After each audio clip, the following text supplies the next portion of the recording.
Hey, welcome back to Twofold. I'm pretty sure you remember the famous fig tree analogy from Belzer. But what I never told you is, to the immediate next page, Sylvia Plath writes, I don't know what I ate, but I felt immensely better after the first mouthful. It occurred to me that my vision of the fig tree and all the fat figs that withered and fell to earth might well have arisen from the profound void of an empty stomach. I knew this feeling is universal, but that was only because the brand Snickers had this clever marketing campaign called What Are You When You're Hungry? So I decided to dig a bit deeper. To give you a heads up, I didn't find anything along the lines of overthinking or losing our mind. But hangry, on the other hand, is a very research topic. The very first paper is a laboratory experiment that concluded low blood sugar levels might actually lead to aggression or irritability. The second paper talks about how writers and doctors of the 19th century used satire, stories, and scientific writings to understand the relationship between food, mental health, and social situations.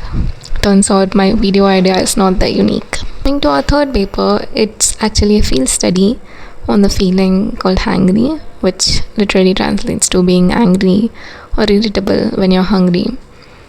It followed a set of 64 people over the course of 21 days, and they concluded that higher hunger levels actually result in higher aggression. And final paper, which might be my favorite paper because it talks about how hunger might actually be biased.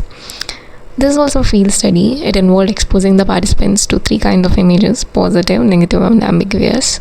And when the hungrier people were asked to rate the ambiguous image, they tend to rate it negative, but it only happened in the case when they were previously exposed to a negative image.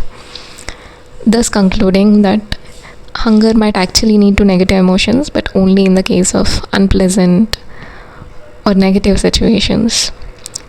This study also involved exposing the participants to various psychological assessments to understand how self-awareness impact their emotional perception, and they have concluded that people who are self-aware were less likely to get hangry, which literally translates to, if you know you're hungry, you are less likely to get hangry.